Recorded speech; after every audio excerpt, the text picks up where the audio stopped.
أعوذ بالله من الشيطان الرجيم. بسم الله الرحمن الرحيم.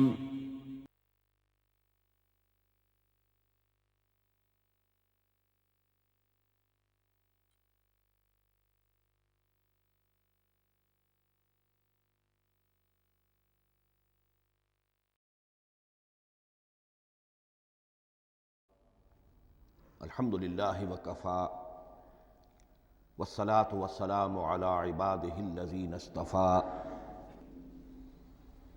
خصوصاً علی افضلہم وخاتم النبیین محمد الامین وعلی آلہ وصحبہ اجمعین. اما بعد فقد قال اللہ تبارک وتعالی کما ورد فی سورة الزخرف: اعوذ باللہ من الشیطان الرجیم بسم اللہ الرحمن الرحیم.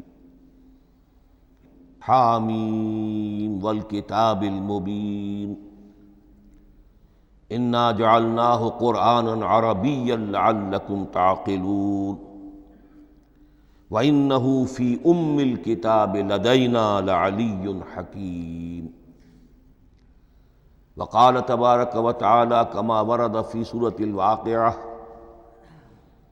فلا اقسم بمواقع النجوم وإنہ لقسم لو تعلمون عظیم انہ لقرآن کریم فی کتاب مکنون لا یمسہ الا المطہرون تنزیل من رب العالمین. وقال عز وجل کما ورد فی آخر سورة الفجر: بل هو قرآن مجید فی لوح محفوظ. صدق اللہ العظیم. رب اشرح لی صدری ویسر لی امری واحلل عقدۃ من لسانی یفقہوا قولی. اللہم ربنا الہمنا رشدنا واعذنا من شرور انفسنا. اللہم ارنا الحق حقا وارزقنا اتباعہ وارنا الباطل باطلا وارزقنا اجتنابہ. اللہم ارحمنا بالقرآن العظیم واجعلہ لنا اماما ونورا وہدی ورحمہ. اللہم ذکرنا منہ ما نسینا وعلمنا منہ ما جہلنا وارزقنا تلاوتہ آناء اللیل وآناء النہار واجعلہ لنا حجتا یا رب العالمین آمین. تعارف قرآن کے ضمن میں سب سے پہلی بات جو سمجھنے کی ہے وہ یہ کہ قرآن مجید کے بارے میں ہمارا اجمالی عقیدہ کیا ہے. یہ 3 جملوں پر مشتمل ہو سکتا ہے. ہمارے نزدیک قرآن اللہ کا کلام ہے جو محمد الرسول اللہ صلی اللہ علیہ وسلم پر نازل ہوا. اور تیسرے یہ کہ یہ مکمل محفوظ شکل میں موجود ہے بنوعاً، اس میں نہ کوئی تحریف ہوئی ہے نہ کوئی تبدیلی ہوئی ہے. یہ کم سے کم 3 اجزاء ہیں ہمارے عقیدے کے قرآن مجید کے بارے میں. لیکن اب اس کی کچھ علمی توضیحات. سب سے پہلے یہ کہ کلام ہونا، اس کا اللہ کا کلام ہونا، اس لیے کہ آپ کے علم میں ہے کہ تورات جو حضرت موسیٰ علیہ السلام کو دی گئی تھی وہ لکھی ہوئی شکل میں پتھر کی تختیوں پر لکھی ہوئی صورت میں دی گئی تھی، اور قرآن مجید کی تنزیل جو محمد رسول اللہ صلی اللہ علیہ وسلم پر ہوئی ہے وہ ایک مختلف صورت میں ہوئی ہے. اس کو قرآن مجید خود اللہ کا کلام قرار دیتا ہے. چنانچہ سورہ توبہ کی آیت ہے، آیت نمبر 6: وَإِنْ أَحَدٌ مِّنَ الْمُشْرِكِينَ اسْتَجَارَكَ فَأَجِرْهُ حَتَّى يَسْمَعَ كَلَامَ اللَّهِ ثُمَّ أَبْلِغْهُ مَأْمَنَهُ. جب ہجرت کے 9ویں سال آخری وارننگ دی گئی تھی مشرکین عرب کو کہ اب صرف تمہیں چند مہینے کی مہلت دی جا رہی ہے، اس دوران میں آخری فیصلہ کر لو اسلام قبول کرنا ہے یا نہیں، اس لیے کہ اس کے بعد مشرکین عرب کے لیے کوئی رعایت نہیں ہوگی. جو لوگ اسلام قبول نہیں کریں گے انہیں تہہ تیغ کر دیا جائے گا. فَإِذَا انْسَلَخَ الْأَشْهُرُ الْحُرُمُ فَاقْتُلُوا الْمُشْرِكِينَ حَيْثُ وَجَدتُّمُوهُمْ، جب یہ مہلت ختم ہو جائے تو ان مشرکین کا قتل عام کرو۔ اس کی وضاحت پھر جب سورہ توبہ ہم پڑھیں گے تو اس وقت ہوگی، اس وقت یقیناً ذہن میں کچھ اشکالات آئیں گے، لیکن اس وقت اس ضمن میں تفصیلی بحث کا موقع نہیں۔ اب اس میں ایک استثناء رکھا گیا کہ ایک مشرک ہے، وہ چاہتا ہے کہ اتنا بڑا چیلنج جو ہمیں دے دیا گیا تو ہمیں موقع دیا جائے کہ ہم آئیں، آپ کے پاس بیٹھیں، کچھ دن رہیں، اللہ کا کلام سنیں، آپ کیا بات منوانا چاہتے ہیں، اس کے لیے کیا دلائل ہیں، اس کو اچھی طرح سمجھیں، اس کا ہمیں موقع ہونا چاہیے۔ اس کے لیے یہ آیت نازل ہوئی کہ وَإِنْ أَحَدٌ مِّنَ الْمُشْرِكِينَ اسْتَجَارَكَ، اے نبی اگر ان مشرکین میں سے کوئی شخص آپ سے پناہ طلب کرے فَأَجِرْهُ، اسے پناہ دیجئے، حتیٰ یسمع کلام اللہ، یہاں تک کہ وہ اللہ کا کلام سن لے، ثم ابلغہ مأمنا، پھر یہ بھی نہیں کہ اسی وقت اسے کہا جائے کہ تم مانتے ہو یا نہیں مانتے، نہیں، پھر اسے اس کے امن کے مقام پر پہنچا دو۔ یہ جو آیت ہے اس میں لفظ کلیئر آ گیا کہ قرآن مجید اللہ کا کلام ہے۔ لیکن اب اسی تل کے اوٹ میں پہاڑ والا مسئلہ ہے، ٹپ آف آئس برگ، اس کے نیچے وہ کتنا بڑا تودہ ہوتا ہے۔ کلام جو ہے اللہ تعالیٰ کی صفت ہے، اور یہ بڑا مسئلہ گہرا ہے، اور علم کلام کا ایک بڑا پیچیدہ مسئلہ ہے کہ ذات باری تعالیٰ اور اس کی صفات کے مابین کیا ربط و تعلق ہے۔ آیا صفات ذات کا جز ہیں، جزو لا ینفک ہیں، حصہ ہے، یا کچھ زائد بر ذات ہے، جس کو علامہ اقبال نے ایک جگہ کہا ہے صفات ذات حق، حق سے جدا یا عین ذات۔ یہ ہمارے علم کلام کا ایک بڑا پیچیدہ مسئلہ ہے، لیکن یہ کہ اس میں متکلمین کا جو تقریباً اجماعی فیصلہ ہے وہ دو لفظوں میں آتا، لا عین ولا غیر۔ اللہ کی صفات نہ تو اس کی ذات کا عین ہے نہ اس کی ذات سے غیر ہے، بہت پیچیدہ شکل ہے، اور یہ بھی اس وقت کا میرا موضوع نہیں ہے، میں صرف کسی اور موضوع کے لیے صرف حوالے دے رہا ہوں۔ بہرحال قرآن مجید کا جو تعلق ہے ذات باری تعالیٰ کے ساتھ، وہ اس مسئلے سے بخوبی واضح ہو جاتا ہے کہ چونکہ یہ اللہ تعالیٰ کی صفت ہے، اور صفت کو ہم یہ نہیں کہہ سکتے کہ وہ ذات باری تعالیٰ سے جدا ہے، یہ بھی نہیں کہہ سکتے کہ اس کی ذات کا جزو لا ینفک ہے۔ کچھ اسی طرح کا تعلق ہے قرآن مجید کا ذات باری تعالیٰ کے ساتھ، لیکن یہ مسئلہ قرآن مجید میں خود بیان ہوا، اور سورہ حشر کی آیت میں تو یہ فرمایا گیا، اللہ تعالیٰ نے اپنے اس کلام کی عظمت کو یوں بیان کیا، وہ عظمت کما ہیا، جیسے کہ وہ فی الواقع ہے، اور جس کا کہ گویا کہ پورا ادراک ہمارے لیے اپنی بہت سی محدودیتوں کی وجہ سے ممکن نہیں ہے، لیکن ایک تمثیل کے پیرائے میں سمجھایا، لو انزلنا ھذا القرآن علی جبل لرأیتہ خاشعا متصدعا من خشیۃ اللہ وتلک الامثال نضربها للناس لعلہم یتفکرون۔ اگر ہم نے اس قرآن کو کسی پہاڑ پر اتار دیا ہوتا تو تم دیکھتے کہ وہ دب جاتا اور پھٹ جاتا اللہ کے خوف سے۔ اور یہ مثالیں ہیں جو ہم لوگوں کے لیے بیان کرتے ہیں تاکہ وہ غور کریں، تدبر کریں، سمجھیں۔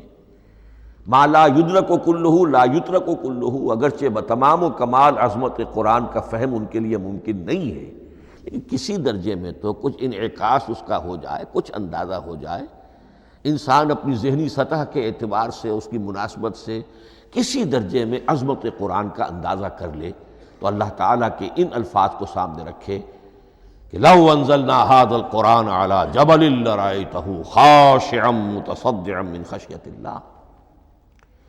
اب اس آیت کو سمجھنے کے لیے سورہ اعراف کی آیت نمبر 143 کو سمجھنا ہوگا، اسی اصول کے تحت کہ القرآن یفسر بعضہ بعضا، قرآن کا ایک حصہ دوسرے حصے کی تشریح کرتا ہے۔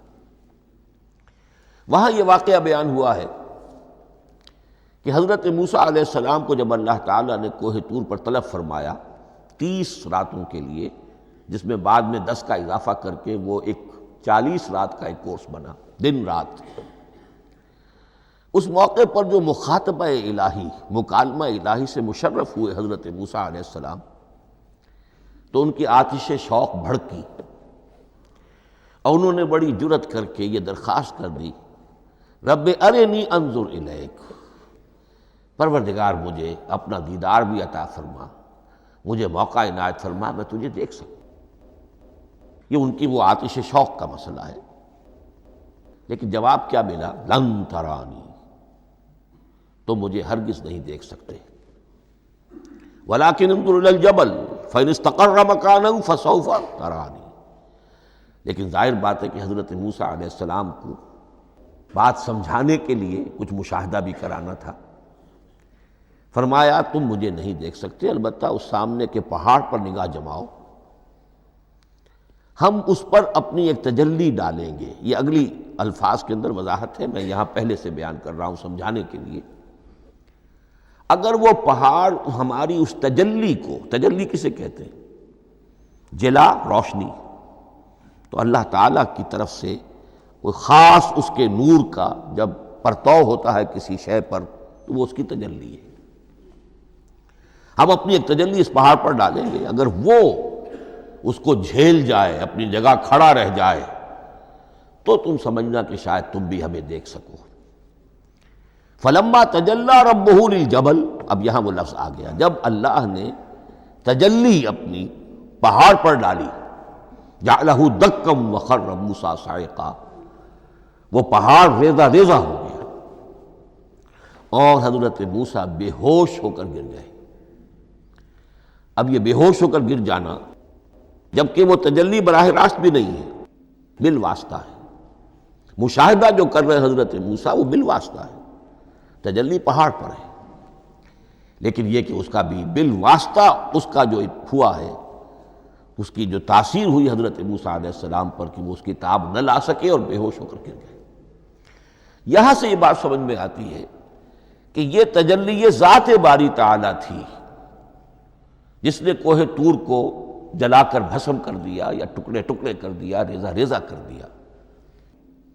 اب ذات الہی کے ساتھ جو تعلق ہے کلام الہی کا، اور یہ صفت جو لا عین ولا غیر کے درجے میں ہے ذات کے ساتھ، تو وہی تاثیر اس کلام الہی کی بھی ہے۔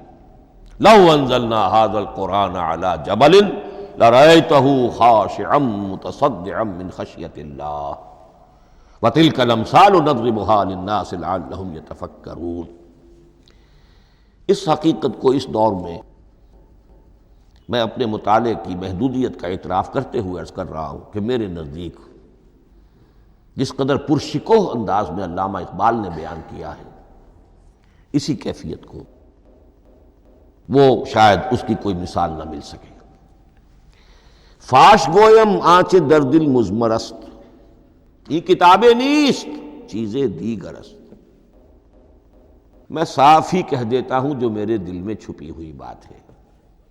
فاش گویم آنچ در دل مضمر است، یہ کتابیں نیست، اس قرآن کو کتاب نہ سمجھنا، یہ کچھ اور شے ہے، چیزیں دیگر است۔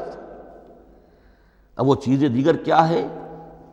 وہی جو میں نے عرض کیا، ذات باری تعالیٰ اور کلام کا صفت باری تعالیٰ ہونا، اس کے بنا پر جو مناسبت ہے، جو قرب ہے، جو مشابہت ہے۔ مثل حق پنہاؤ ہم پیداستو، زندہ و پائندہ و گویاستو۔ اس کلام میں اللہ تعالیٰ کی ساری صفات کا انعکاس موجود ہے۔ یہ بات ویسے بھی سمجھ میں آتی ہے، کوئی شخص ذرا گفتگو کرے، چند جملے جب وہ ادا کرے گا اپنی زبان سے، تو معلوم ہو جائے گا کہ اس کے فہم کا، اس کی دانش کا، اس کے مطالعے کا حدود اربع کیا ہے اور اس کے ذہن کی سطح کیا، سمجھ میں آ جائے گی بات۔ اس لیے کہ کلام جو ہے وہ متکلم کی پوری شخصیت کی عکاسی کر رہا ہوتا۔ تانت بازی راگ پایا، چند جملے کسی نے کہا، پتہ چل گیا کہ یہ کس سطح کے آدمی ہے، علمی اعتبار سے، معلوماتی اعتبار سے، تہذیبی اعتبار سے، کلچرڈ ہیں یا نہیں ہیں، یہ ساری باتیں چند جملوں میں واضح ہو جائیں گی۔ تو اللہ تعالیٰ کی بھی جملہ صفات کا عکس اس قرآن میں موجود ہے۔ ان میں سے جن چند چیزوں کا ذکر علامہ نے شعر میں کیا، وہ جو سورہ حدید کی آیت ہے، هو الاول والآخر والظاہر والباطن، اللہ الظاہر بھی ہے الباطن بھی ہے، اتنا ظاہر کہ اس سے زیادہ ظاہر کوئی شے نہیں، اور اتنا باطن کہ اس سے زیادہ چھپی ہوئی کوئی شے نہیں۔ اسی لیے حضور سے جو منقول ہیں الفاظ کہ پروردگار انت الظاہر فلیس فوقک شیء وانت الباطن فلیس دونک شیء، یہی کیفیت قرآن کی ہے۔ مثل حق پنہاں و ہم پیداستو، پنہاں بھی ہے ظاہر بھی ہے، جیسے ذات باری تعالی، اور جیسے اللہ تعالیٰ کی شان ہے جو آیت الکرسی کے شروع میں آئی، الحی القیوم، مثل حق پنہاں و ہم پیداستو، زندہ و پائندہ و گویاستو۔ یہ قرآن جو ہے اللہ تعالیٰ کی صفات کا ایک عکس اپنے اندر رکھتا ہے۔ اس سے ذرا آگے چلیے، کلام کے بارے میں۔ اب کلام الہی ظاہر بات ہے کہ صفت ہے، اور صفت قدیم ہے۔ اللہ کی صفات حادث نہیں ہے، اللہ کی ذات بھی قدیم ہمیشہ سے ہے، اور اس کی صفات بھی قدیم ہمیشہ سے۔ اور یہ جو کلام الہی ہے، ظاہر بات ہے کہ یہ جو ہماری زبان کے حروف و اصوات ہیں، کلام الہی تو ان سے منزہ ہے، مبرہ ہے، ماورا ہے، اعلیٰ ہے، عرفہ ہے۔ ہماری زبانوں کے حروف و اصوات، الفابیٹس جگہ جگہ تبدیل ہو جائیں گے، انگریزی کے کچھ اور ہیں، اردو کے کچھ اور ہیں، عربی کے کچھ اور ہیں۔ کلام الہی ان تمام سے اعلیٰ، عرفہ، منزہ اور مبرہ ہے۔ یہ کلام الہی جب بھی نازل ہوا ہے، ظاہر بات ہے حضرت موسیٰ پر اگر کتاب اتاری گئی، وہ بھی علم الہی سے آئی، لیکن وہ عبرانی زبان میں آئی۔ حضرت عیسیٰ علیہ السلام پر انجیل اتاری گئی، ہم یقین سے نہیں کہہ سکتے، دو میں سے کسی ایک زبان میں اتاری گئی ہوگی، یا عبرانی ہوگی، اس لیے کہ شام کے جس علاقے میں، فلسطین کے جس علاقے میں ان کی پیدائش ہوئی، اور جہاں وہ دعوت و تبلیغ کے لیے گھومتے رہے، اس کے عوام کی زبان تھی آرامی، اور خواص کی زبان تھی عبرانی، ہیبریو۔ تو یا تو وہ بھی تورات کی طرح عبرانی ہی میں نازل ہوئی تھی، یا آرامی میں ہوگی، لیکن اب کوئی نسخہ نہ ہیبریو کا، کوئی قدیم نسخہ دنیا میں موجود ہے، نہ آرامی کا۔ جو سب سے پرانا نسخہ ملتا ہے انجیل کا، وہ اس کا ترجمہ ہے، لیٹن زبان کا ترجمہ ہے یا گریک ترجمہ ہے، اصل کوئی نہیں۔ بہرحال جب وہ کلام الہی محمد الرسول اللہ پر نازل ہوا، اب اس نے حروف و اصوات کا وہ جامہ پہنا کہ جو عربی زبان کے ہیں۔ یہی وجہ دیکھیے، میں نے جو آیت سورہ حامیم، یہ جو سلسلہ سور ہے اس میں سے سورہ زخرف کی آیت جو میں نے آپ کو سنائی، حامیم والکتاب المبین انا جعلناہ قرآنا عربیا لعلکم تعقلون، ہم نے بنا دیا ہے اپنے اس کلام کو قرآن عربی، اس کو عربی حروف و اصوات کا جامہ ہم نے پہنا دیا ہے، انا جعلناہ قرآنا عربیا لعلکم تعقلون، کہ چونکہ مخاطب اول جو قوم تھی امیین، ان کی زبان عربی تھی، لعلکم تعقلون، تاکہ تم اس کو سمجھ سکو۔ اب اس سے آگے چلیے،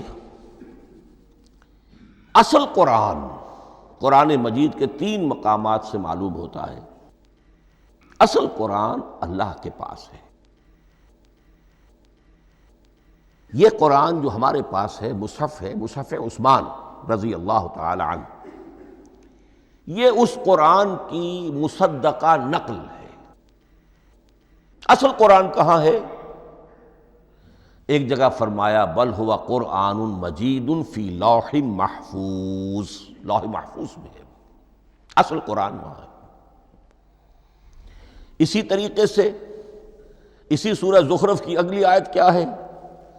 ہم نے اسے عربی قرآن بنا کر اتارا، لیکن اصل قرآن کیا ہے؟ وَإِنَّهُ فِي أُمِّ الْكِتَابِ لَدَيْنَا لَعَلِيٌّ حَكِيمٌ، حقیقت میں تو یہ ام الکتاب میں ہے جو ہمارے پاس ہے،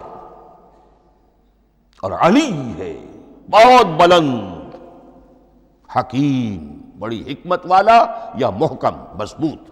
حکیم کے دونوں معنی ہیں۔ استحکام بھی اسی ہے کاف اور میم کے مادے سے بنا ہے، کسی شے کا پختہ ہو جانا، مضبوط ہو جانا، اور عقل کی پختگی وہ حکمت ہے، وہ دانائی ہے۔ اس اعتبار سے نوٹ کیجئے اصل قرآن کہاں ہے؟ لوح محفوظ میں۔ اصل قرآن کہاں ہے؟ ام الکتاب میں۔ اسی کو کہا گیا ہے ایک اور مقام پر، فی صحف مکرمۃ مرفوعۃ مطہرۃ بأیدی سفرۃ کرام بررہ۔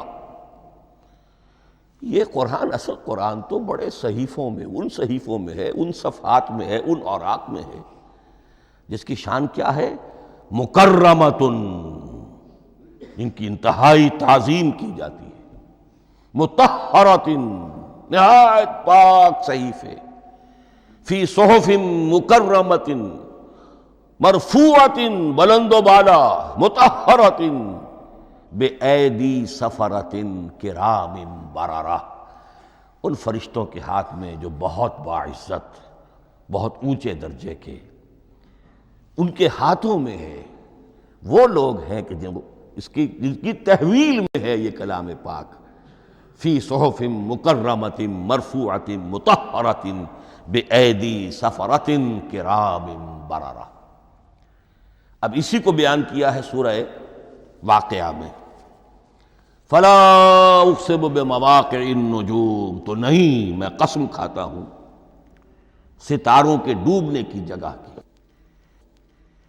وَإِنَّهُ لَوْ تَعْلَمُونَ لَقَسَمٌ عَظِيمٌ، وَإِنَّهُ لَقَسَمٌ لَوْ تَعْلَمُونَ عَظِيمٌ، اور اگر تم جان سکتے تو یہ بہت بڑی قسم ہے جو ہم نے کھائی ہے، بہت بڑی گواہی ہے جو ہم نے پیش کی ہے۔ اب تدریجاً اس کا انکشاف ہو رہا ہے۔ یہ آج جو تصور ہے بلیک ہولز کا، اس سے کچھ اندازہ ہوتا ہے یہ ستارے کہاں ڈوب جاتے ہیں۔ بڑے بڑے ستارے نسیم منسیہ ہو جاتے ہیں، ستارے نہیں، پوری گیلیکسیز اس میں گم ہو جاتے ہیں، وہ مقبرے ہیں بڑی بڑی گیلیکسیز کے۔ فلا اقسم بمواقع النجوم وانہ لقسم لو تعلمون عظیم انہ لقرآن کریم، یہ قرآن ہے بہت باعزت، فی کتاب مکنون، اور یہ اس کتاب میں جو چھپی ہوئی ہے۔ یہ لؤلؤ مکنون کا لفظ آتا ہے قرآن مجید میں، جیسے موتی ہوتے ہیں انہیں چھپا کر رکھا جاتا ہے ڈبیوں میں، مخملی ڈبیوں کے اندر موتیوں کو، اسی طریقے سے فی کتاب مکنون، لا یمسہ الا المطہرون، وہ صحیفے بھی بہت مطہرہ تھے اور ان کو چھو نہیں سکتے مگر وہی جو انتہائی پاک ہیں، ملائکہ مقربین، جن کے قریب سے بھی ہو کر معصیت یا گناہ کا کوئی تصور تک نہیں گزر سکتا، وہ ہیں جو اس کو چھوتے ہیں، ان کے ہاتھوں میں ہے، ان کی تحویل میں ہے۔ یہ ہے وہ چیزیں کہ جس سے اندازہ ہوا کہ اصل قرآن کہاں ہے۔ یہ جو ہمارے پاس ہے در حقیقت یہ نقل مطابق اصل ہے، مصدقہ نقل ہے۔ اب اس میں آپ سے عرض کر دوں کہ ایک بہت خوبصورت بات ہمیں جو ملتی ہے،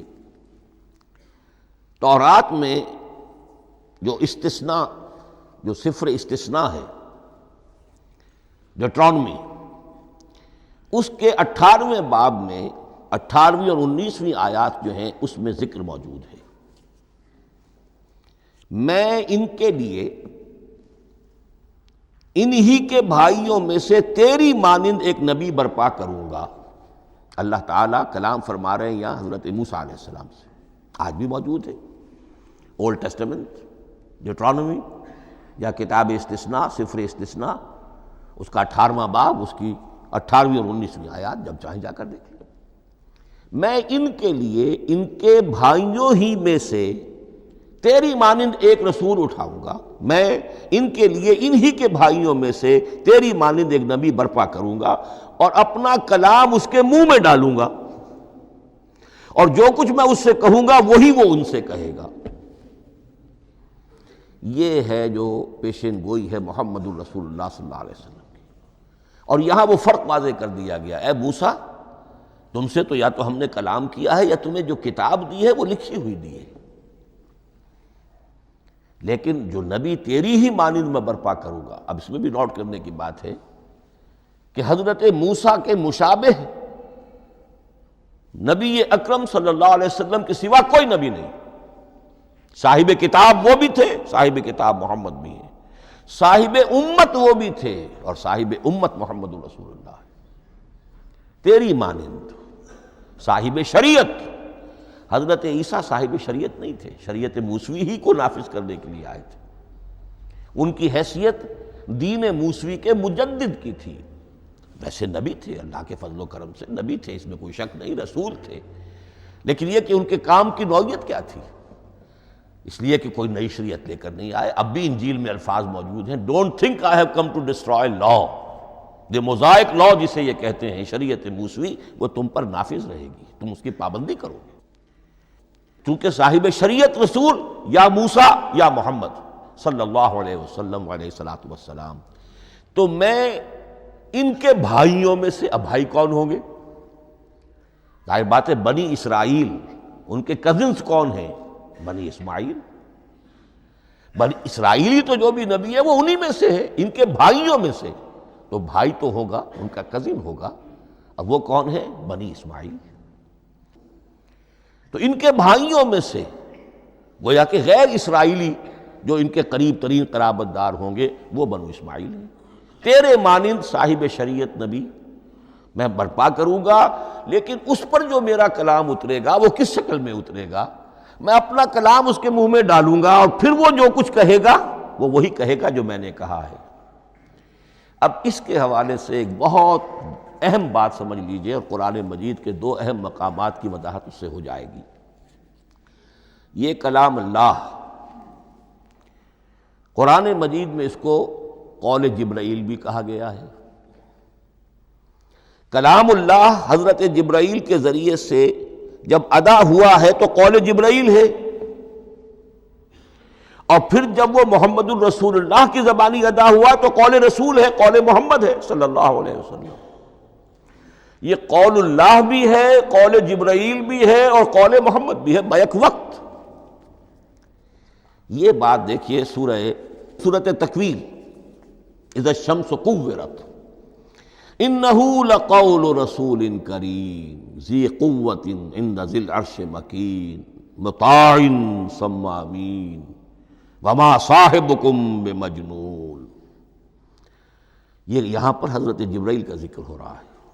وما ہوا بقول شیطان الرجیم، محمد تک اس قرآن کو لانے والا تو وہ بلند پائے کا فرشتہ ہے، یہ کوئی شیطان رجیم نہیں ہے، اس لیے کہ مکے والوں نے کہہ دیا تھا ہو سکتا ہے کوئی بدروح آئی ہو محمد پر، اور اس بدروح نے کوئی الٹی سیدھی بات سکھا دی ہو، نہیں۔ انہ لقول رسول کریم، یہاں رسول کریم کون ہے؟ حضرت جبرائیل۔ انہ لقول رسول کریم ذی قوت عند ذی العرش مکین، بڑی قوت والا اور جس کا بڑا اونچا مقام اور مرتبہ ہے عرش والے کے قریب۔ ذی قوت عند ذی العرش مکین مطاع ثم امین، وہ فرشتوں کے مطاع ہیں، فرشتے ان کی اطاعت کرتے ہیں، فرشتوں کے سردار ہیں، اور پھر ساتھ ہی پورے امین ہیں، جبرائیل امین، یہ ہم لفظ استعمال کرتے ہیں۔ اور اس کے بعد آگے جا کے فرمایا وما ہوا بقول شیطان الرجیم، یہ کسی شیطان رجیم کا قول نہیں ہے۔ اب یہاں اس سورہ تکویر میں قرآن کو قول جبرائیل قرار دیا گیا، لیکن سورۃ الحاقہ میں چلیے اس کے آخر میں آتا ہے انہ لقول رسول کریم وما ہوا بقول شاعر قلیلا ما تؤمنون ولا بقول کاہن قلیلا ما تذکرون تنزیل من رب العالمین۔ یہاں اب رسول کریم سے مراد محمد الرسول اللہ صلی اللہ علیہ وسلم، یہ کسی شاعر کا قول نہیں ہے، کسی کاہن کا قول نہیں ہے، یعنی جس کے زبانی یہ قرآن لوگوں کے سامنے آ رہا ہے۔ جبرائیل کا قول ہو کر تو محمد پر نازل ہوا صلی اللہ علیہ وسلم، لیکن اب لوگوں کے سامنے وہ قول محمد بن کر آ رہا۔ انہ لقول رسول کریم وما هو بقول شاعر قلیلا ما تؤمنون ولا بقول کاہن قلیلا ما تذکرون تنزیل من رب العالمین۔ تو قرآن مجید کلام اللہ ہے، پھر وہ قول جبرائیل بنا جب جبرائیل نے آ کر محمد کو سنایا، اور پھر وہ قول محمد بنا جب محمد کی زبان مبارک سے لوگوں نے اسے سنا، اہل عرب نے سنا، اور پھر وہ بات پھیلتی چلی گئی۔ اب آخری بحث اس موضوع پر جو ہے وہ یہ ہے، کلام الہی کی 3 صورتیں ہیں جو قرآن مجید میں سورہ شورى کی آیت نمبر 51 میں بیان ہوئی ہے۔ وَمَا كَانَ لِبَشَرٍ أَن يُكَلِّمَهُ اللَّهُ، کسی بشر، کسی انسان کی یہ حیثیت نہیں ہے، مقام نہیں ہے کہ اللہ اس سے کلام کرے۔ یہ نہیں کہا کہ اللہ کے لیے ممکن نہیں ہے، نہیں، اللہ کے لیے تو ہر شے ممکن ہے، لیکن کسی بشر کا یہ مقام نہیں ہے کہ اللہ اس سے کلام کرے۔ مخلوق ہے، بشر ہے۔ ما کان لبشر ان یکلمہ اللہ الا اب 3 شکلیں آئیں، الا وحیا او من وراء حجاب او یرسل رسولا فیوحی باذنہ ما یشاء انہ علی حکیم۔ 3 صورتیں ہیں کلام الہی کی۔ یا تو براہ راست اللہ وحی کرتا ہے بغیر کسی فرشتے کی درمیان میں ذریعہ بنائے ہوئے،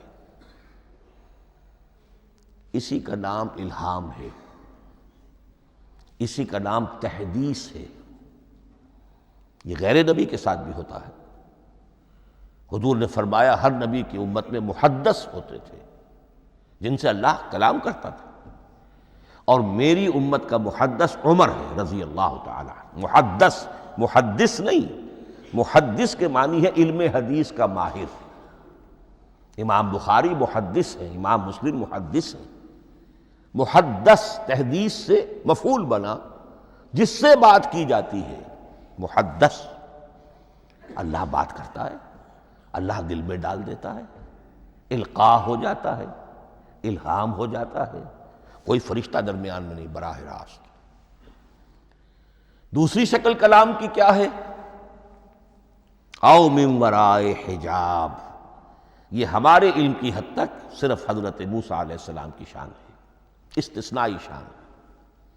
وَكَلَّمَ اللَّهُ مُوسَىٰ تَكْلِيمًا، اور موسیٰ کے ساتھ تو اللہ نے کلام فرمایا جیسے کہ کلام کیا جاتا ہے۔ فرق کیا تھا؟ من وراء حجاب، پردہ تھا، دیکھ نہیں سکتے تھے، تبھی تو ان کی وہ آتشی شوق بھڑکی تھی۔ کیا قیامت ہے کہ چلمن سے لگے بیٹھے ہیں، صاف چھپتے بھی نہیں، سامنے آتے بھی نہیں، کلام بھی فرما رہے ہیں، لیکن یہ کہ بات مجھے دیدار عطا کرنے کے لیے تیار نہیں، رب ارنی انظر الیک۔ لیکن یہ جو کلام ہے ہمارے علم کی حد تک براہ راست اس دنیا میں حضور سے ہوا ہے معراج کی شب، لیکن وہ 7ویں آسمان پر ہوا۔ اس دنیا میں ہمارے علم کی حد تک یہ کلام براہ راست من وراء حجاب صرف حضرت موسیٰ علیہ السلام کی استثنائی شان ہے۔ اور تیسرا ہے او یرسل رسولا فیوحی باذنہ ما یشاء، یا تیسری صورت یہ کہ اللہ کسی پیغامبر کو بھیجتا ہے جو وحی کرتا ہے جو اللہ چاہتا ہے۔ یہ تیسری شکل ہے وحی کی۔ قرآن مجید اس تیسری شکل میں نازل ہوا ہے محمد الرسول اللہ صلی اللہ علیہ وسلم پر۔ حضور کو جو الہام ہو جاتے تھے، جو حضور کو القاء ہو جاتا تھا، جو آپ کے دل میں براہ راست اللہ کی طرف سے وحی آتی تھی، وہ قرآن میں شامل نہیں ہے۔ اگرچہ حضور کے خواب بھی سچے تھے، وہ بھی اللہ کی طرف سے ہوتے تھے، شیطان کی آمیزش نہیں ہو سکتی تھی، لیکن یہ بھی قرآن میں شامل نہیں ہے۔ قرآن میں شامل ہے تیسری قسم کی وحی، او یرسل رسولا، پھر ہم بھیجتے ہیں ایک پیغامبر کو فرشتوں میں سے۔ اللہ یصطفی من الملائکۃ رسلا ومن الناس، اللہ چن لیتا ہے فرشتوں میں سے بھی اپنا پیغامبر اور انسانوں میں سے بھی۔ تو فرشتے کے ذریعے سے ایک فرشتہ جو اللہ سے لیتا ہے اور انسان رسول انسان تک پہنچا دیتا ہے۔ اب وہ رسول انسان، رسول بشر جو ہے وہ اپنے ہم نوع ہم جنس لوگوں کو پہنچاتا ہے۔ تو اللہ یصطفی من الملائکۃ رسلا ومن الناس، یہاں وہی بات فرمائی، او یرسل رسولا فیوحی باذنہ ما یشاء، پھر وہ وحی کرتا ہے اللہ کے حکم سے جو اللہ چاہتا ہے۔ یہ کلام الہی کی یہ تیسری شکل ہے جو محمد الرسول اللہ صلی اللہ علیہ وسلم پر نازل ہوا، اور وہ ہے قرآن حکیم۔ اب ایک اور بحث جو علمی ہے وہ یہ ہے کہ حضور پر جو اس کا نزول ہوا اس کی کیفیات کیا تھی۔ دو الفاظ استعمال ہوتے ہیں، انزال بھی اور تنزیل بھی۔ ان دونوں میں فرق کیا ہے اس کو نوٹ کر لینا چاہیے۔ لغوی اعتبار سے جان لینا چاہیے، نزل ینزل کسی کا خود اترنا، نازل ہونا، اترنا۔ انزل ینزل دفعتاً اتار دینا، کسی اور نے کسی شے کو دفعتاً نیچے اتار دیا۔ یہی مفہوم نزلہ کے ساتھ بے لگ جائے تو آ جاتا ہے، با کے ساتھ نزلہ بہی، یہ اتارنے کے مفہوم میں آئے گا۔ لفظی ترجمہ یہ بھی کر سکتے وہ اترا اس شے کے ساتھ۔ نزل بہ الروح الامین، اس کو لے کر نازل ہوا خود روح الامین فرشتہ، علی قلبک، اے محمد صلی اللہ علیہ وسلم آپ کے قلب مبارک پر۔ تو نزلہ بے اور انزال اس کے معنی ایک ہی ہے، لیکن اگلا لفظ ہے تنزیل، نزل ینزل تنزیلا، اس کے معنی ہے رفتہ رفتہ، تدریجاً، نجماً نجماً، تھوڑا تھوڑا کر کے، وقفے وقفے سے اتارنا۔ جیسے عربی میں اعلام کہیں گے کسی کو کچھ بتا دینا، باخبر کر دینا، مطلع کر دینا، بھائی مطلع کر دیا میں نے، اب تم جانو تمہارا کام، یہ اعلام کہلائے گا۔ تعلیم کسے کہتے ہیں؟ سکھانا، درجہ بدرجہ، دیکھنا اس کی استعداد کیا ہے، آج یہ کیا بات سمجھ سکتا ہے، میں اتنے ہی درجے تک سمجھاؤں، اب کل میں اسے مزید سمجھاؤں گا، پرسوں مزید سمجھاؤں گا۔ یہ درجہ بدرجہ کسی شے کو سمجھانا، یہ تعلیم ہے۔ تو انزل ینزل انزالا، یہ ہے اتار دینا دفعتاً، اور نزل ینزل تنزیلا، یہ ہے تدریجاً اتارنا۔ اب قرآن مجید کے لیے یہ دونوں الفاظ مستعمل ہیں، لیلۃ القدر اور لیلۃ المبارکہ۔ اب یہ دو بھی نوٹ کر لیجئے، قرآن مجید میں چونکہ اہم مضامین کم سے کم دو جگہ پر ضرور آتے ہیں۔ انا انزلناہ فی لیلۃ القدر، یہاں انزلنا ہے، نزلنا نہیں ہے، انزلنا ہے، ہم نے اتارا اس کو لیلۃ القدر میں۔ اور باقی صورت تو آپ کو یاد ہوگی، وما ادراک ما لیلۃ القدر، لیلۃ القدر خیر من الف شہر، تنزل الملائکۃ والروح فیہا باذن ربہم من کل امر، سلام ہی حتی مطلع الفجر۔ لیکن یہ اہم مضمون قرآن مجید میں دوسری جگہ بھی ہے، سورہ دخان کے شروع میں فرمایا حامیم والکتاب المبین انا انزلناہ فی لیلۃ مبارکۃ انا کنا منذرین فیہا یفرق کل امر حکیم امرا من عندنا انا کنا مرسلین رحمتا من ربک انہ هو السمیع العلیم۔ یہ لیلۃ المبارکہ ہے، ایک ہی ہے، لیلۃ القدر اور لیلۃ مبارکۃ، ان دونوں کے لیے وہی انزلنا کا لفظ آیا۔ لیکن یہ کہ سابقہ کتابوں کے اعتبار سے قرآن مجید کا فرق واضح کیا گیا ہے۔ مثلا سورہ نساء کی آیت نمبر 136 بہت نمایاں ہے، بہت نمایاں ہے۔ وہاں فرمایا گیا یا ایھا الذین آمنوا آمنوا باللہ ورسولہ والکتاب الذی نزل علی رسولہ والکتاب الذی انزل من قبل۔ اے ایمان کے دعوے دارو، حقیقتاً ایمان لاؤ، ایسے ایمان لاؤ جیسے ایمان لانے کا حق ہے، اللہ پر بھی اور اس کے رسول پر بھی، اور اس کتاب پر بھی جو اللہ نے اپنے رسول پر نازل فرمائی، اور اس کتاب پر بھی جو اللہ نے پہلے نازل فرمائی۔ لیکن نازل کے لیے یہاں آیا حضور کے لیے والکتاب الذی نزل علی رسولہ، تنزیل کی شکل میں، اور تورات کے لیے والکتاب الذی انزل من قبل، وہ تو دفعۃ واحداً لکھی ہوئی تختیوں کی شکل میں حضرت موسیٰ علیہ السلام کو دے دی گئی تھی۔ تو یا ایھا الذین آمنوا آمنوا باللہ ورسولہ والکتاب الذی نزل علی رسولہ والکتاب الذی انزل من قبل. یہ جو تنزیل ہوئی ہے حضور پر، یعنی لیلۃ القدر میں جو رمضان مبارک میں ہے، پورا قرآن لوح محفوظ سے، کتاب مکنون سے، ام الکتاب سے نقل کر کے اتار دیا گیا سمائے دنیا تک. پہلا آسمان جسے ہم کہتے ہیں سمائے دنیا، وہ آسمان جو قریب ترین ہے دنیا کے، وہاں سے اب یہ درجہ بدرجہ تھوڑا تھوڑا چند آیتیں، چند سورتیں، پھر آیتیں، پھر سورتیں، یہ نازل ہوا محمد الرسول اللہ صلی اللہ علیہ وسلم پر. گویا کہ پہلا مرحلہ انزال کا ہے. پورا قرآن لوح محفوظ یا کتاب مکنون یا ام الکتاب سے نقل کر کے اتار دیا گیا سمائے دنیا تک. یہ ہے انزل ینزل انزالا، انا انزلناہ فی لیلۃ القدر انا انزلناہ فی لیلۃ مبارکہ. لیکن محمد الرسول اللہ پر یہ نازل ہوا اب تھوڑا تھوڑا، نجمن نجمن، درجہ بدرجہ، تدریجاً. یہ ہے تنزیل. اس تنزیل کی حکمت قرآن مجید میں بیان ہوئی ہے، اور اس اعتبار سے کہ اہل عرب نے، اہل مکہ نے اعتراض کیا تھا کہ یہ پورا قرآن کیوں نہیں محمد ایک ہی مرتبہ پیش کر دیتے صلی اللہ علیہ وسلم. اس میں جو چیز مضمر تھی وہ یہ تھی کہ چونکہ یہ حقیقت میں اللہ کا کلام نہیں ہے، یہ محمد کا اپنا کلام ہے، تو کوئی شاعر دنیا میں ایسا نہیں ہے جو ایک دم اپنا پورا دیوان دے دے. وہ تو ساری عمر میں تھوڑا تھوڑا، آج غزل کہی، کل قصیدہ کہا، پرسوں کچھ اور کہا، پھر وہ جمع ہوتا ہے تو وہ دیوان بنتا ہے. اسی طریقے سے تو یہ کر رہے ہیں. اگر یہ اللہ کا کلام ہوتا تو بیک وقت آ جاتا. یہ تو ذرا محنت کرتے ہیں، کچھ اس کے اندر اس کو اپنی محنت سے کوشش کر کے کچھ موضوع کرتے ہیں، کلمات، الفاظ، اور اس طریقے سے رفتہ رفتہ لے کر آ رہے ہیں. اس لیے ان کا اعتراض نقل ہوا ہے یہ. وقال الذین کفروا لولا نزل علیہ القرآن جملۃ واحدۃ. انہوں نے کیوں نہیں اترا یہ قرآن پورا کا پورا ایک ہی بار؟ یہ اعتراض تھا. اس اعتراض کے جو جوابات دیے گئے ہیں وہ نوٹ کیجئے کہ لوگوں کے حق میں یہ مفید ہے، یہ پورے قرآن کا تحمل ایک وقت میں کر نہیں سکتے. یہ پورا قرآن تو ایک ہی مرتبہ اگر پہاڑ پر بھی اتار دیا جاتا تو وہ پھٹ جاتا، دب جاتا.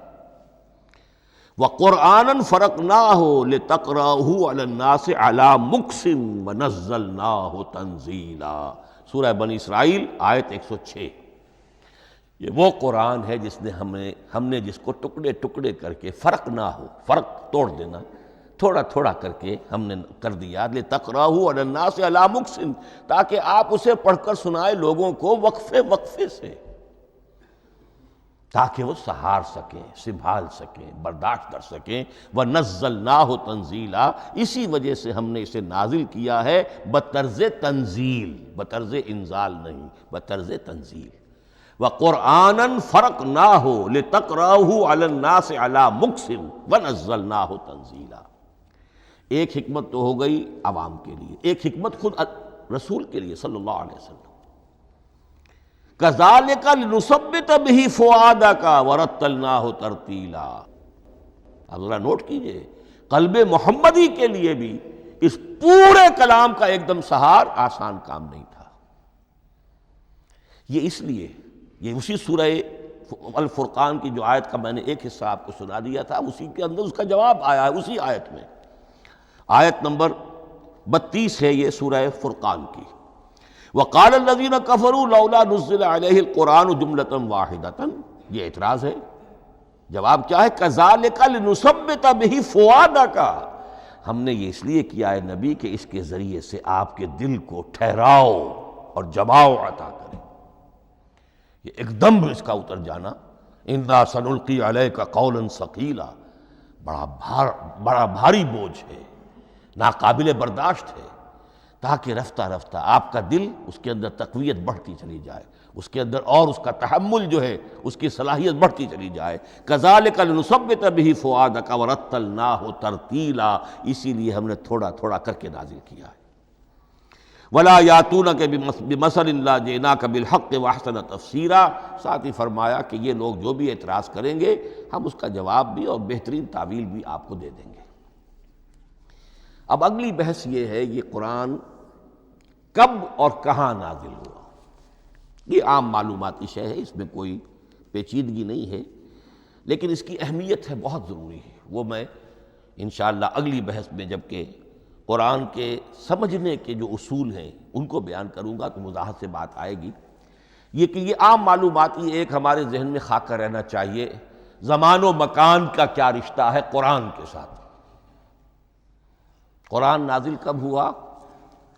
ہمارا چونکہ عام طور پر جو معمول ہے، ہم تو جو کرسچین ایرا ہے اس کے حوالے سے ہمارے ذہن کے اندر سارا حساب کتاب ہے، تو سن 610 عیسوی سے لے کر 632 عیسوی تک شمسی حساب سے 22 سالوں میں قرآن نازل ہوا ہے۔ 571 حضور کی ولادت کا سال ہے، 571 عیسوی۔ 610 میں آپ 39 سال کے ہوئے، لیکن قمری حساب سے 40 کے ہو چکے۔ 610 میں قرآن کی تنزیل شروع ہوئی اور 632 میں آپ کا انتقال ہوا۔ 22 برس زمانی اعتبار سے نقشہ ذہن میں رکھیے، اور اسے ہم اگر دوسرے حساب سے کہیں گے تو عام الفیل، وہ جو ابرہہ آیا تھا بیت اللہ کو ڈھانے کے لیے، وہ سال عربوں میں بہت مشہور ہو گیا تھا، اور وہی سال حضور کی ولادت کا ہے، تو عام الفیل ہی میں حضور کی ولادت ہوئی، لہذا 40 عام الفیل میں قرآن مجید کا نزول شروع ہوا، اور 11 ہجری تک یہ 23 برس بنتے ہیں قمری حساب سے۔ ایک رائے یہ بھی ہے کہ قرآن کا نزول 20 برس میں ہوا ہے، اور اس میں وضاحت یہ ہے کہ پہلے 3 سال اللہ تعالیٰ نے ایک فرشتے کو حضرت اسرافیل علیہ السلام کو مامور کیا تھا حضور کی تعلیم پر۔ دنیاوی اعتبار سے حضور نے کوئی تعلیم حاصل نہیں کی، آپ امی تھے، آپ نے دنیاوی اعتبار سے کسی کے سامنے زانو تلمس طے نہیں کیا، کہیں کوئی تعلیم حاصل نہیں کی، کہیں کوئی تحصیل علم نہیں کی، لیکن اللہ تعالیٰ نے علمہ شدید القویٰ، اللہ تعالیٰ نے جو کچھ انہیں سکھایا ہے، جو علم انہیں عطا کیا ہے، تو ایک روایت یہ ہے کہ 3 برس تک، اور اس کے بعد پھر قرآن نازل ہونا شروع ہوا تو 20 برس تک قرآن نازل ہوا۔ لیکن وہ لوگ بھی مانتے ہیں کہ سورہ علق کی آیتیں نازل ہو چکی تھی، پھر 3 برس کا وقفہ ہے۔ سورہ علق کی آیتیں کیا ہے؟ جو پہلی وحی ہے، اقرأ بسم ربک الذی خلق خلق الانسان من علق اقرأ وربک الاکرم الذی علم بالقلم علم الانسان ما لم یعلم، گویا کہ بسم اللہ ہو رہی ہے محمد الرسول اللہ صلی اللہ علیہ وسلم کی تعلیم کی، اور جن گھرانوں میں یہ رواج ابھی تک چل رہا ہو، بسم اللہ بچوں کی کراتے ہیں، ایک تقریب کی شکل میں منعقد کرتے ہیں، ہمارے ہاں یہ رواج تھا، اب ہم چھوڑ چکے ہیں، کہ جو تقریب بھی حضور کی اور صحابہ کی زندگیوں سے ثابت نہ ہو، ہمیں کوشش کرنی چاہیے کہ ان تقریبات کا سلسلہ منقطع کریں۔ ما انا علیہ واصحابی، ہماری تقریبات جو ہیں وہ بس وہیں تک محدود رہنی چاہیے۔ بہرحال وہ جو ایک چلتی ہے روایت، 4 سال 4 مہینے 4 دن کا بچہ یا بچی ہو تو بسم اللہ یہی آیتیں پڑھی جاتی ہیں، پڑھ تو نہیں سکتا، انگلی رکھ کر پڑھانے والا کوئی عالم دین بیٹھ جاتا ہے سامنے، وہ نہا دھو کر بچہ یا بچی بیٹھی ہوئی ہے، اور اس کو اقرأ بسم ربک الذی خلق خلق الانسان من علق اقرأ وربک الاکرم الذی علم بالقلم علم الانسان ما لم یعلم۔ اب اس میں تو سارا پڑھنے پر زور ہے، حصول علم پر زور ہے، کسی تبلیغ کا حکم ہی نہیں، ابھی رسالت کا کوئی تذکرہ کچھ بھی نہیں، اس میں تو قیامت کا بھی کوئی ذکر نہیں۔ اب اس کے بعد روایت یہ ہے کہ 3 برس تک پھر حضرت اسرافیل دن رات حضور کے ساتھ رہے ہیں اور آپ کی تعلیم ہوئی ہے، اور پھر 3 برس کے بعد پھر وحی کا سلسلہ شروع ہوا ہے، واللہ عالم۔ لیکن یہ کہ جب سورہ اقرا نازل ہو چکی ہے اس کی 5 آیتیں، تو وہ 3 برس بھی اس کا وقفہ شمار ہوں گے، زمانہ نزول پھر وہی 23 برس رہے گا۔ اسی کے ساتھ میں نے عرض کیا تھا کہ دوسری بات یہ کہاں نازل ہوا قرآن۔ ایک لفظ میں تو یہ سمجھ لیجئے یہ حجاز میں نازل ہوا۔ حجاز جزیرہ نما عرب کا ایک خاص حصہ ہے، پہاڑی سلسلہ، یوں سمجھ لیجئے، اس کو ذہن میں رکھیے۔ جزیرہ نما عرب جو ہے وہ شمال سے جنوب کی طرف چوڑا ہوتا جاتا ہے، شمال میں شام اور عراق کی طرف جاتا ہے تو وہ تنگ ہے، پھر نیچے چوڑا ہو رہا ہے۔ اس کا جو مغربی ساحل ہے، جس پر جدہ کی بندرگاہ بھی ہے، ینبو کی بھی ہے، اس کے کہیں وہ ایک میدان شروع ہوتا ہے ساحل سے، کہیں وہ بہت مختصر ہے، کہیں خاصا چوڑا ہے، اس کو کہتے ہیں تہامہ۔ پھر ایک پہاڑی سلسلہ ہے، اس کو کہتے ہیں حجاز۔ یہ پہاڑی سلسلہ جو ہے اس کے بعد جو ہے وہ نجد کہلاتا ہے، وہ سطح مرتفع ہے، پلیٹو۔